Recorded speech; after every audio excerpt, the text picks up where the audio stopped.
ካጠኗቸው ካነበብኳቸው ህይወቴ ላይ ትልቅ ኢምፓክት ካመጡ መጽሐፎች መካከል ዛሬ አንድ መጽሐፍ ጠቁማቸዋለሁ። እሱም ዘ ሎው ኦፍ ሂውማን ኔቸር ወይም ደግሞ ሰውና ተፈጥሮ ይባላል። ጸሐፊው ሮበርት ግሪን ይባላል። ሮበርት ግሪን በጣም በርካታ መጽሐፎችን የጻፈ ሲሆን ከእነሱ መካከል ዘ 48 ሎስ ኦፍ ፓወር፣ ማስተሪ፣ ሰዳክሽን እንዲሁም ሌሎች መጽሐፎችን ጽፏል። በዛሬው ግን የምጠቁማችሁ ከዚህ መጽሐፍ ለሎ ኦፍ ሂውማን ኔቸር በተያያዘ ምን ነገሮች እንዳሉ ነው።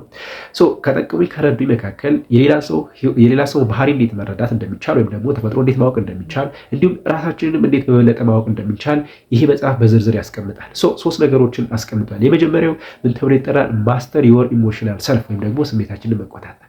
እንደምናውቀው ብዙ ጊዜ የሚመስለን ራሳችን የሚመስለን ነገሮችን ምንድነው ምክንያታዊ በሆነ መንገድ የምንመልስ ምክንያት የምንመራ ይመስላል። ግን ሞስት ኦፍ ዘ ታይም ለነገሮች ምንድነው ሞር በስሜታችን ሪያክሽን በሆነ መልክ እንደምንመልስ ነው እና ብዙ ጊዜ ያንን ለማድረግ ምንድነው ማድረግ ያለብን? አንደኛ ያንን ትሪገር የሚያደርጉ ነገሮችን ማወቅ መረዳት አስፈላጊ ነው።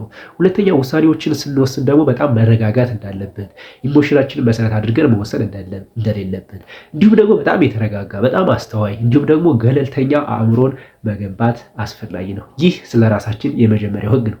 ሁለተኛው ደግሞ ስለ ሌላ ሰው ይላል